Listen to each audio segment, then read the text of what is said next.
থানায় অভিযোগ দায়ের করতে এসে বিজেপির মহিলা কর্মীদের সঙ্গে পুলিশের ধস্তাধস্তি নিয়ে বিজেপির নেত্রী প্রিয়া পাত্র ক্ষোভে ফেটে পড়লেন। চন্দননগর থানায় অভিযোগ দায়ের করতে এসে হুগলি জেলার বিজেপির চন্দননগর সংগঠনের মহিলাদের সঙ্গে পুলিশের ধস্তাধস্তি হয়। পরে বিজেপির সংগঠনের মহিলা নেতৃত্বেরা থানার সামনে বসে বিক্ষোভ প্রদর্শন করেন। কি বলছেন বিজেপির মহিলা নেত্রী প্রিয়া পাত্র? চন্দননগর থেকে প্রবীর বসুর রিপোর্ট, আরামবাগ টাইমস। থানা চেয়ারে বসে আছে, ধিক্কার জানাই আপনার রকম চেয়ারকে। বেরান বাইরে, সব মহিলারা যাবে আজকে থানায়, কোনো একার হবে না এখানে কোনো কিছু। বারবার থানায় এসেছি আমরা, একটা মহিলাদের নিয়ে লেখা হচ্ছে, বাজে কথা বলা হচ্ছে। আপনি বলছেন একটা ছেলে সুসাইড করবে, আমরা প্রতিটা মহিলা সুসাইড করব। আপনার নামে সুসাইড নোট লিখে দেওয়া হবে। সিকদার বসাই শুনে নিন, সুকদার ম্যাডাম আছেন থানা থেকে, শুনুন, সুসাইড নোট হবে আপনার নামে। আমরাও দেখবো আপনি কত দূর যেতে পারেন।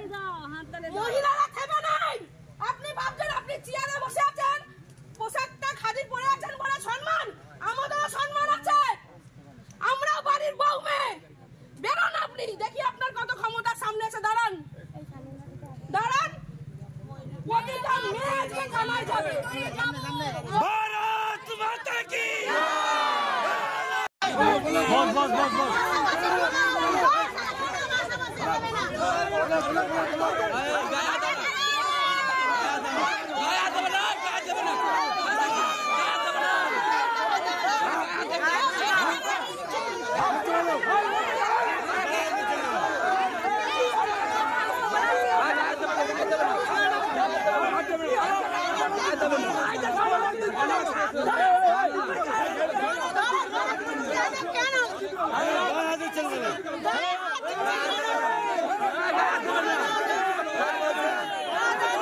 আমাদের 2023 সাল থেকে অরিঞ্জিতা সিনহা নামে একটা ফেক অ্যাকাউন্ট চলছিল, যেটা একটা মহিলার ছবি দিয়ে অ্যাকাউন্টটা চলছিল।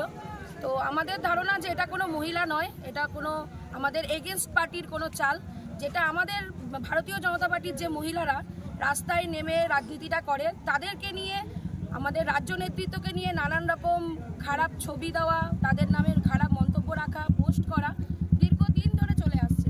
এটা নিয়ে আমরা বারবার থানায় এসেছি, থানাকে এখানে আইসিকে জানানো হয়েছে। তারপর আমরা সাইবার ক্রাইমেও গেছিলাম, এটা নিয়ে এফআইআর করা হয়েছে, কিন্তু তারপরেও এটা নিয়ে কোনো রকম স্টেপ নেওয়া হয়নি। যেখানে আমাদের সুনন্দাদিকে নিয়ে লেখা হয়েছে, যেখানে আমাকে নিয়ে লেখা হয়েছে। আজকে আমরা চন্দননগরের যে মহিলারা, আজকে হয়তো আমাদের দেখে আরও 10টা মহিলা বেরোয় রাস্তায় রাজনীতি করার জন্য।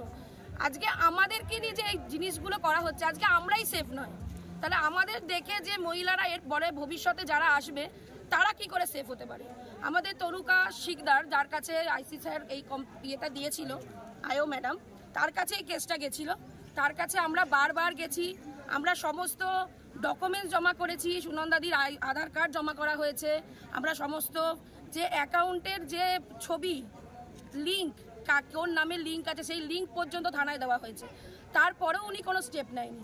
এই লিঙ্কের একটা পোস্টে একটা ছেলে, ওনার নাম হচ্ছে মহেশ পোদ্দার, সে লিঙ্কটা শেয়ার করেছিল, ঠিক আছে? তাকে থানায় নিয়ে আসা হয়েছিল, তাকে থানায় নিয়ে এসে বাবা শোনা করে বাছা করে তাকে বুঝিয়ে বাজিয়ে আবার থানা থেকে ফেরত দেওয়া হয়েছে। তা আমরা ম্যাডামকে বলেছিলাম যে আপনি একটু বলুন যে ওকে জিজ্ঞেস করুন যে কাজটা কে করছে। তো উনি বলেছেন যে এটা আমরা বলতে পারবো না, চাপ দেওয়া যাবে না, কোনো রকম চাপ দিলে যদি ও কিছু করে।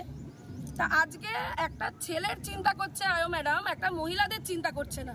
আজকে আমরা যে মহিলারা রাস্তায় আছি, আমাদের ফ্যামিলি আছে, আমাদের সংসার আছে, স্বামী আছে, সন্তান আছে, আজকে যার মাকে নিয়ে এরকম লেখা হচ্ছে, আজকে আমাদের পরবর্তী প্রজন্মের ভবিষ্যৎ কি? আজকে আমাকে নিয়ে যে লেখা হচ্ছে, হয়তো আমার বাড়ির লোক, ফ্যামিলির লোক জিনিসটা না মেনে নিয়ে আমাকে বাড়ি থেকে তাড়িয়ে দিতে পারতো, সুনন্দাদিকে কিছু কোনো স্টেপ নিতে পারতো। আজকে আমরা যখন সেফ নয়, আজকে আমাদের সন্তানের দিকে যদি কোনোদিনও আঙুল ওঠে যে তোর মায়ের নামে এইসব লেখা হচ্ছে, তাহলে তার ভবিষ্যৎটা কোথায় গিয়ে দাঁড়াচ্ছে? যে পুলিশ প্রশাসনের কাছে আমরা সব কিছু জানাই যে আমাদের সেফ দেওয়ার জন্য, আমাদের গাইড করার জন্য যে পুলিশ প্রশাসন, তারা আজকে আমাদের চন্দননগরের মেয়েদেরই সেভ করতে পারছে না। চন্দননগরের মেয়েরাই সুরক্ষিত নেই, তাহলে আমরা বাইরের মেয়েদের নিয়ে কি লড়বো? আমরাই তো সেভ নয়। আইসি ম্যাডাম কি বললেন? আজকে আইসি স্যার একটু, আমরা যেহেতু এরকম ইয়ে হয়েছে, মানে কি প্রোগ্রামটা করা হয়েছে, তো উনি বলছেন যে পুলিশকে কেন বলা হয়েছে। পুলিশকে আমরা কোনো কিছু বলিনি, পুলিশের নামে হয়তো আমরা চেঁচামেচি করেছি।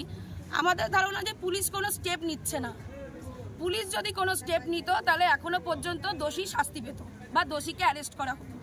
সেই পুলিশ এখনো পর্যন্ত কেন কিছু করছে না, এটা হচ্ছে আমাদের প্রস্তাব। আমরা আইসি স্যারকে জানিয়েছি যে যত শীঘ্র পারে যেন উনি এর কোনো স্টেপ নেয়, কে করছে তার প্রতি যেন লিগ্যাল কোনো অ্যাকশন আসে। আমরা 2 দিন বলেছি যে আমরা ওয়েট করব। স্যার আমাদের প্রতিশ্রুতি দিয়েছে যে হ্যাঁ আমরা দেখব, এটাই কথা হয়েছে আইসি স্যারের সাথে। পুলিশের সঙ্গে ধস্তাধস্তি কি কারণ? দেখুন, আমরা বারবার এই একই কেস নিয়ে বারবার থানায় এসেছি। এর আগে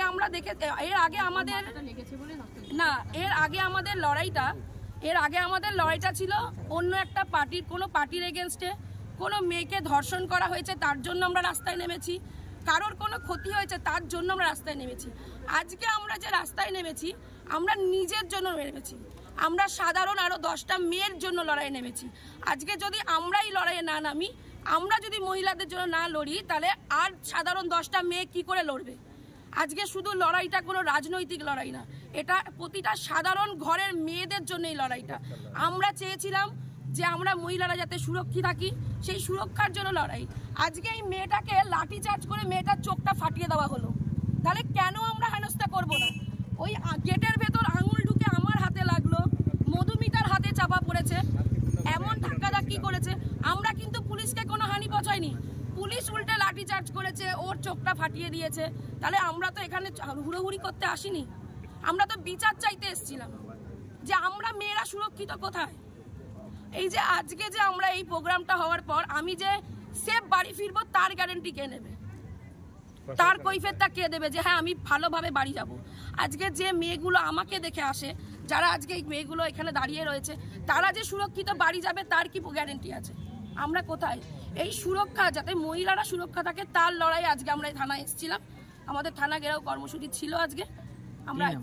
আমার নাম পিয়া পাত্র বিশ্বাস, চন্দননগর মহিলা মোর্চার সভানেত্রী।